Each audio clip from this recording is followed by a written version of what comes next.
Good day, everyone. I am your discussant, Maria Angela Libo-on. We are now on the part two of putting theories into practice. Remember, learning the different theories and curriculum traditions provide a philosophical background for the way the curriculum is conceived within the culture.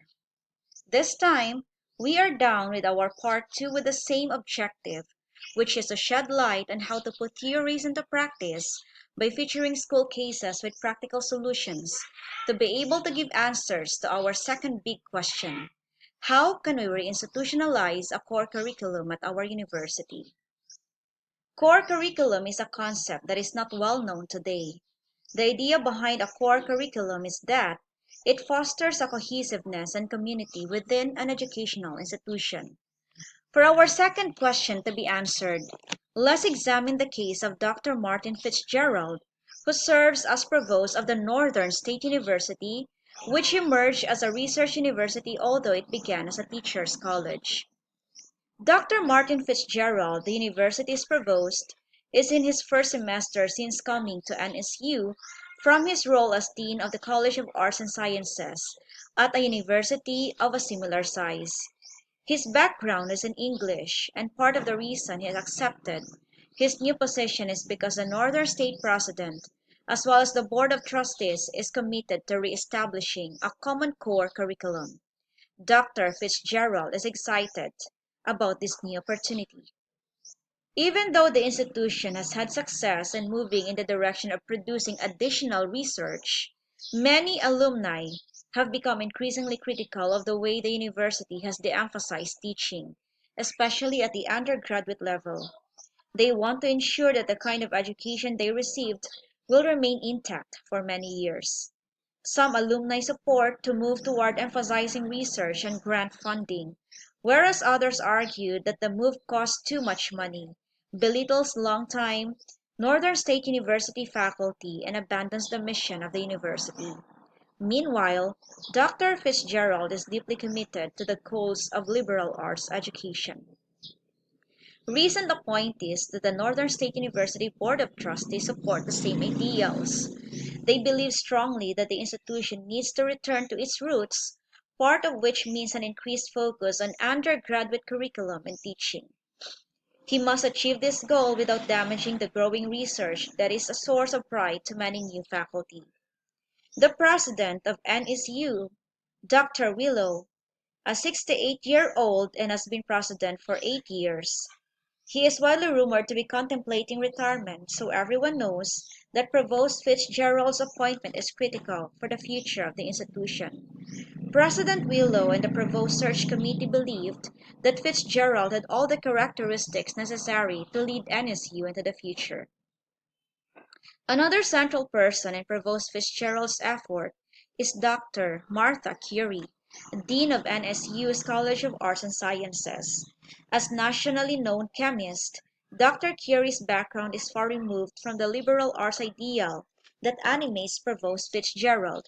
At the same time, she appreciates the goals that Fitzgerald wants to push forward.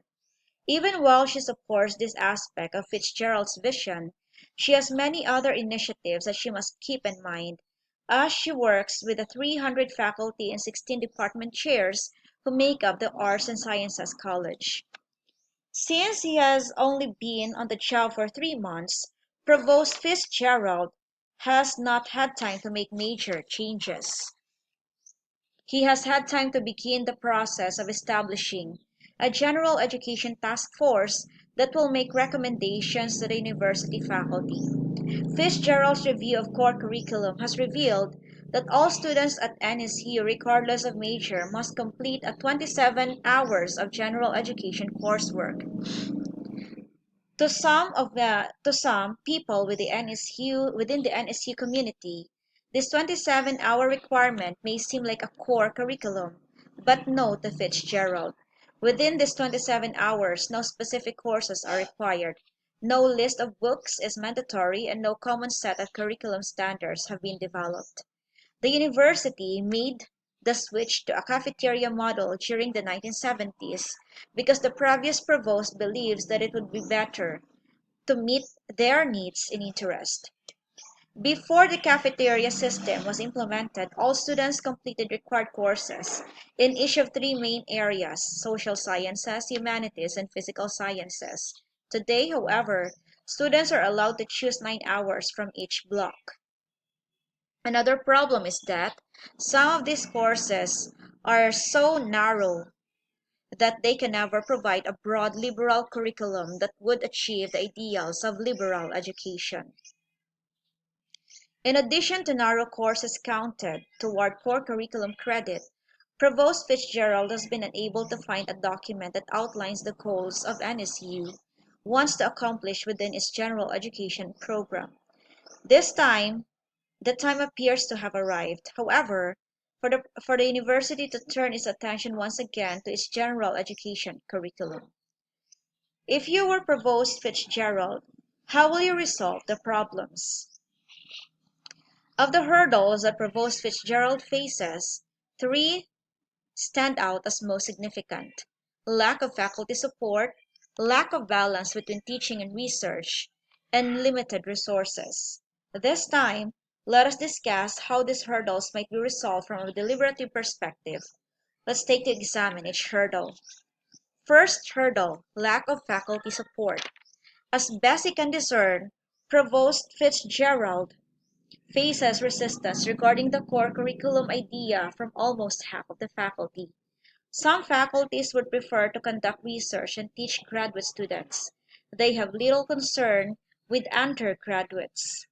Meanwhile, the cafeteria method also avoids issue of priorities when it comes to new course development. The idea of a course curriculum for all students has been diluted as each new course has been added to the list. Removing a course from any one of the block is certain to encounter resistance, and each course has its defender.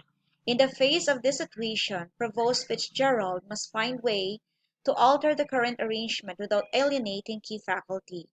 He needs a vision that is inspiring enough to overcome the apathy that can destroy his effort. Although communication is essential, the most important task Fitzgerald faces is the choice of which faculty will serve on the general task force. He will need to invite high-profile, well-respected faculty from all units on campus. Members need the ability to communicate with their home units about the goals of the task force recommends. They need to believe the ideal of a liberal education for all, as they need to be able to garner support for the task force efforts. Another way Fitzgerald can gain faculty support is through hiring. He can hire faculty who support the ideals he wants to achieve. He can indicate to department chairs that he wants to recruit faculty who view themselves as teachers and researchers, not one or the other. Second hurdle: what can be considered as practical solutions to triumphantly trampled lack of balance between teaching and research? The second hurdle has to deal with the relationship between teaching and research throughout the university. Tenure committees have consistently struggled with how to balance teaching and research. One way for Provost Fitzgerald to address this problem would be to draw upon the influence of Dean Curie as a research scientist. He could develop her as the main person responsible for pushing forward the research aims of NSU, while he dedicates his time, at least initially, to core curriculum. Another advantage of this approach is that the twin goals of teaching and research would be institutionalized into influential positions at NSU, the provost office and the university's most powerful dean. Another way to address the problem of balancing teaching and research would be for Fitzgerald to appoint a second task force that would review tenure guidelines with a specific eye of balancing teaching and research. Then he needs to think intently about when to initiate the effort. His long-term goal is to build a vision of core curriculum that is sustainable, a goal he cannot achieve unless teaching and research are balanced in tenure and promoting decisions towards reinstitutionalizing a core curriculum. Another impediment that Provost Fitzgerald faces is reinstitutionalizing a core curriculum in Northern State University is unlimited resources, and this is the third hurdle. No university has unlimited funding, so priorities must be set and budgets built accordingly. Fitzgerald recognizes that reform of undergraduate curriculum takes time and money. He will need to pay task force members for their efforts, either with stipends or with release time from teaching.